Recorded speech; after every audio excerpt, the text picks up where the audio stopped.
Welcome, I'm Grace. Tonight the world stays outside, and you stay here in this peaceful sanctuary I've created just for you. If you're ready, let our journey begin. Welcome home, noble soul. The world below is silent now, and the high peaks of the Amethyst Palace belong only to you and your guardians. Can you hear that low rumble? Obsidian and Nova are waiting on the terrace. The heavy, obsidian carved doors of your private chambers creak open with a sound like ancient velvet, and you step out onto the great high terrace. The air up here, at the very peak of the world, is crisp and carries the scent of frozen starlight and distant cedar forests. Below the marble railing, a sea of violet clouds rolls like a silent ocean, hiding the mortal world from your sight. You are home. As your silk robes trail behind you, a deep, rhythmic vibration begins to shake the floor beneath your bare feet. Thump, thump, it is the heartbeat of the mountain. No, it is the heartbeat of your first guardian. To your left, a massive shape shifts within the shadows of the palace pillars. Obsidian. He is a titan of scales. His body is dark as the deepest cavern where the sun has never reached. As he moves his great head toward you, the moonlight catches the faint purple veins running beneath his scales, making him look like a living galaxy. He lets out a low, rumbling growl, not of anger, but of a deep, possessive love. A small plume of dark, violet-tinged smoke curls from his nostrils as he lowers his snout to the floor, demanding your attention first. His golden eyes, vast as suns, lock onto yours with an intensity that could melt steel. But the air suddenly turns cold, shimmering with frost. From the high spire above, a streak of brilliant white light descends. Nova lands with the grace of a falling snowflake, though her weight makes the entire terrace groan. Her scales are not just white, they are iridescent, glowing with the pale blue fire of the aurora borealis. She does not wait for an invitation.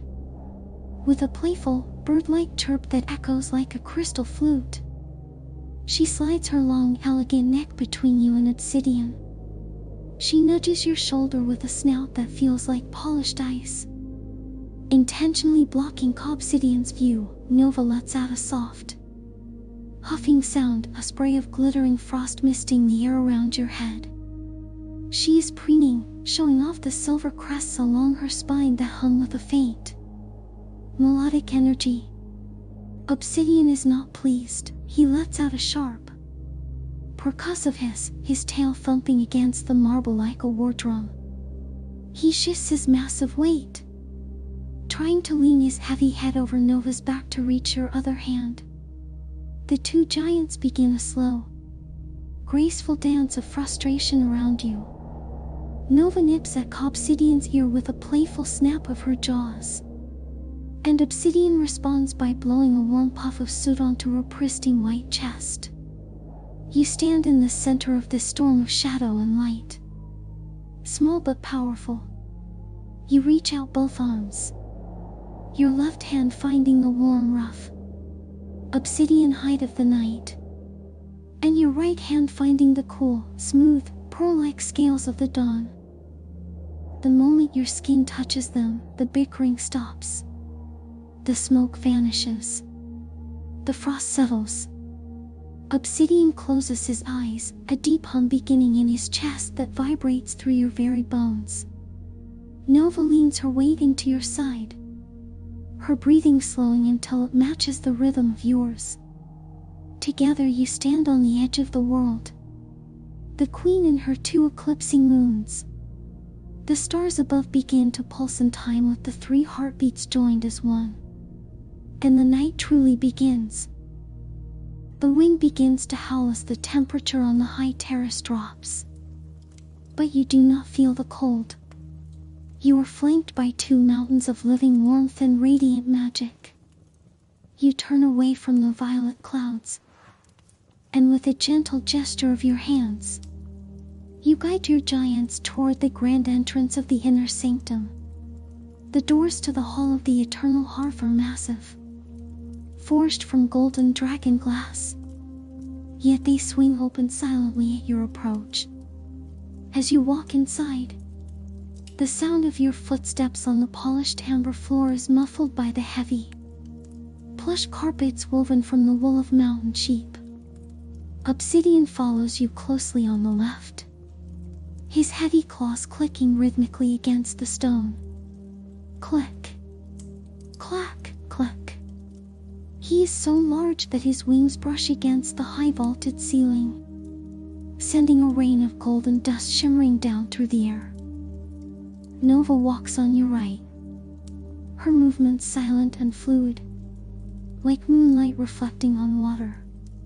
She is still feeling playful, and she occasionally uses her long, slender tail to tickle the back of your hand, or to playfully lash out at Obsidian's tail behind you. Every time she does, Obsidian lets out a deep, gravelly sigh, a sound that vibrates in your chest like a distant avalanche. But he does not bite back. He is the stoic protector, and tonight, he is focused on reaching the warmth of the fire. In the center of the hall lies the eternal hearth, a circular pit filled with glowing coals that never go out. The light it casts is a deep, comforting orange, dancing across the tapestries that tell the stories of your ancestors. As you reach the center, you sit upon a pile of silk cushions, and the two dragons immediately begin to arrange themselves around you. This is their nightly ritual of bickering for the best spot. Obsidian claims the side closest to the hearth, his black scales absorbing the heat until he begins to glow with a dull, volcanic red light. He stretches out his massive legs, taking up nearly half the hall. Nova, seeing that the warm spot is taken, decides to make herself comfortable by resting her long neck directly across Obsidian's back. Obsidian huffs, a puff of soup-filled air hitting the floor, but he allows it. Nova then turns her head toward you, her large, intelligent eyes pleading for her favorite treat. You reach into a silver bowl beside you and pull out a handful of star fruits, glowing blueberries that grow only on the highest peaks. As you hold one out, Nova gently takes it from your palm with her velvet soft lips, the cool mist from her breath tickling your skin. Not wanting to be left out, Obsidian nudges your other arm, his snout hot like a sun-baked stone. You feed him too, and for a few moments, the only sound in the hall is the rhythmic crunching of the berries and the crackling of the ancient fire. The tension of the day is melting away. You reach out and begin to brush the dust from Nova's silver crest, while Obsidian rests his heavy chin on your lap, his weight a comforting anchor. They are finally settling. The playfulness is turning into a deep, heavy lethargy. You lean back into the cushions, feeling the synchronized breathing of the two giants. The black dragon's breath is like a warm summer breeze, and the white dragon's breath is like a cool spring morning. In the middle, you are perfectly balanced, perfectly warm, and perfectly safe. The shadows on the walls grow longer, and the fire begins to dim to a soft, pulsing red. The real rest is about to begin. The hall of the eternal hearth is now bathed in a soft, amber glow, and the air is thick with the scent of burning sandalwood and the sweet, ozone musk of dragon magic. Obsidian and Nova have finally stopped their jostling, finding a temporary peace in the warmth of the fire. But as their queen, you know that their spirits need more than just heat. They need the touch of their rider to truly descend into sleep. You pick up a grooming brush carved from the bone of a leviathan. Its bristles soft yet firm. And you begin the sacred ritual of the scales. You move to obsidian first.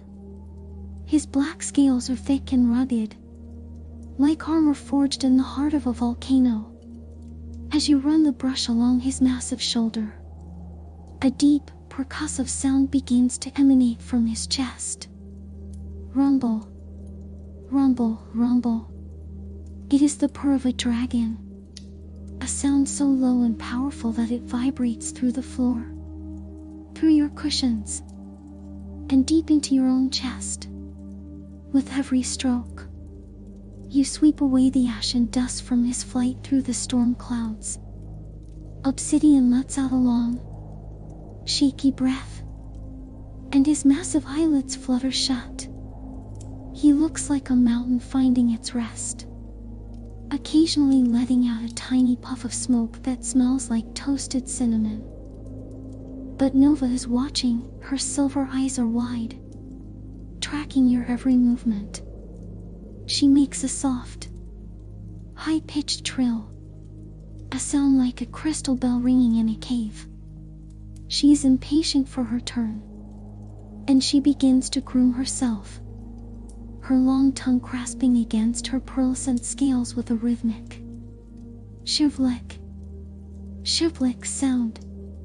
The light from the hearth reflects off her moving neck, creating dancing patterns of white and blue light on the ceiling. You set down the brush and crawl over to her, sinking your hands into the softer, smaller scales beneath her jaw. Unlike obsidian's heat, Nova's skin feels like a cool silk ribbon. As you massage the joints of her jaw, she lets out a sigh of pure bliss, a sound that starts as a whistle and ends as a soft, humming vibration. She leans her entire weight toward you, nearly pinning you against the velvet pillows. But her movement is so careful, so gentle, that you feel only the immense love she holds for you. She begins to nuzzle your hair, her breath smelling of fresh mint and cold mountain rain. Obsidian, hearing Nova's contented hums, doesn't want to be left behind. He shifts his great tail, curling it around the both of you, creating a wall of black fire-warmed scales that shields you from any stray drafts of wind. Now you are truly encased, trapped in a cocoon of dragonkind. The sound in the room is a symphony of ASMR, the crackle of the embers, the heavy, slow, bass-heavy purring of obsidian, and the light, musical humming of Nova. They are no longer rivals, but two halves of a whole, circling around their queen. You lean your head back against obsidian's side, and feel Nova's head come to rest on your lap. Your fingers trail idly over their scales, tracing the lines of their ancient power. The world outside the palace doors, the politics, the wars, the noise is gone. There is only the rhythm of the breath, the glow of the fire, and the heavy, sweet weight of peace. The dragons are drifting, and soon you will join them. The great hall has fallen into a rhythmic trance. The embers in the eternal hearth have settled into a deep, pulsating crimson, casting long, flickering shadows that dance across the high stone arches like ancient spirits. The atmosphere is thick with a heavy, golden lethargy, a weight that makes every movement feel like it's happening underwater. You are still seated between your giants, but the playful energy of the terrace has vanished, replaced by a profound soul-deep silence. Obsidian shifts his massive weight beside you, his scales clicking like heavy armor as he repositions his body to better absorb the dying heat of the fire. He lets out a long, shuddering sigh, a warm gust of air that carries the scent of ancient earth and wood smoke. He slowly lowers his head onto the floor, his snout resting just inches from your feet. His golden eyes are half closed now, the pupils narrowing into thin slits of molten light as he watches the fire. But Nova is not ready to let the silence take over just yet. She leans her long, elegant neck toward you, her silver scales glowing with a faint moonlight luminescence in the dim room. She makes a soft, melodic clicking sound in the back of her throat, a dragon's way of asking for a story or a song. You reach out and begin to trace the intricate patterns on Nova's forehead, your fingers moving in slow, hypnotic circles. As you do, you begin to hum a low, wordless melody, an ancient lullaby passed down through the bloodline of the dragon keepers. The effect is immediate. Nova's tail, which had been twitching rhythmically on the carpet, goes still. She lets out a soft, huffing breath that mists the air with a cool, silver vapor, and she rests her chin on your shoulder, her weighted, comforting, solid presence against your heart. Obsidian, hearing the song, lets out a deep, bass-heavy rumble that harmonizes with your humming. It's as if the room itself is beginning to vibrate at a frequency of pure peace. The rivalry between the black and the white is gone. In the dim light of the hearth, their shadows merge into one giant, protective shape on the wall behind you. You feel a strange, magical connection pulsing through your fingertips, a bridge of light and shadow. You can feel Obsidian's dreams of flying through thunderstorms, and Nova's dreams of dancing on the edges of the moon. You are the anchor that holds them to the earth, and they are the wings that carry your soul to the stars. The fire pops once, a tiny spark flying into the air before vanishing into the darkness. The dragons are drifting, their breathing becoming slower, deeper, and more synchronized. But the night is still young, and the deepest part of the sanctuary is yet to come. The hall of the eternal hearth is quiet, but the hearts of the dragons are beating loud and strong, ready for the next stage of the night. The fire has now retreated into a bed of glowing jewels, deep rubies of heat that pulse with a slow, dying rhythm. The silence in the hall of the eternal hearth is no longer just the absence of noise. It is a living, breathing entity, heavy with the magic of the deep night. You are no longer just sitting between your guardians. You are beginning to merge with their presence. Obsidian has surrendered completely to the lethargy. His massive, spiked tail has curled entirely around you and Nova, creating a high, black wall of scales that blocks out the rest of the world. You are inside a fortress of living warmth. The heat emanating from his body is so intense, yet so comforting. It feels like being wrapped in a blanket made of sunlight and stone. His purr has changed. It is now a rhythmic, low-frequency thrum. Thrum. Thrum, a sound that seems to align your own heartbeat with the pulse of the earth. On your other side, Nova is a pillar of silver calm. She has draped her long, elegant neck across your lap, her head resting near Obsidian's shoulder. Her scales are shimmering with a faint, pulsing blue light, like the rhythmic glow of a deep-sea creature. Every time she exhales, a tiny puff of frost mist escapes her nostrils, swirling in the air before being warmed by Obsidian's heat, creating a tiny, magical storm of steam above your head. You close your eyes, and you begin the final connection.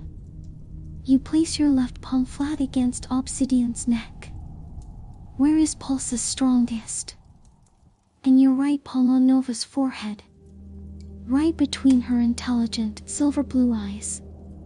Suddenly, the room vanishes. In your mind's eye, You see a vast, cosmic tapestry, a thread of deep, velvet shadow intertwining with a thread of brilliant starlit light. You are the weaver, holding the threads together. You feel the weight of their centuries-old wisdom, the memories of fires fueled by the sun, and flights through the silent void of the upper atmosphere. They are communicating with you, not with words, but with feelings of absolute safety, absolute loyalty, and a love so ancient it predates the mountains themselves. The bickering from earlier today seems like a lifetime ago, a mere flicker of playfulness before the gravity of the night. Now, they are your anchors, one pulling you deep into the comforting embrace of the dark earth, the other lifting your spirit toward the infinite peace of the stars. Your breathing slows. In, 2, 3. Out, 2, 3. You feel the heavy muscles of obsidian's neck relax beneath your hand, and you feel the cool, crystalline energy of Nova's mind settle into a quiet hum. The hall is perfectly still. The air is perfectly balanced. You are hovering on the very edge of the great sleep, the moment where the body lets go and the soul takes flight. The dragons are ready. The fire is ready. And you, the keeper of the eclipse, are ready to surrender. The last ember in the hearth gives a final, silent pulse of light, before turning into a soft, gray ash. The hall of the eternal hearth is now draped in a perfect, velvet darkness, illuminated only by the faint, celestial glow of your guardian souls. The air is still. The magic is heavy, and the world outside the amethyst palace has ceased to exist. You sink deeper into the silk cushions, your body feeling weightless, yet completely anchored by the massive presence of the two dragons. Obsidian lets out one final deep vibration, a sound that feels like the earth itself is tucking you in. He rests his heavy, magnificent head over your feet, his warmth seeping through your robes and into your skin. His breathing now so slow, so deep, that it feels like the tide of a silent ocean. Rise and fall, rise and fall. Nova has curled her slender, graceful body into a silver crescent around your upper half. Her head is tucked just beneath your chin, so that you can feel the faint, cool mist of her breath against your neck. It is a sun of pure peace, of high-altitude clouds and moonbeams. She stretches a wing over you both, a final act of devotion, sealing your small group into a cocoon of starlight and shadow, under the cover of the dragon's wing. The darkness is warm. The darkness is kind. You can no longer tell where your heartbeat ends and where theirs begins.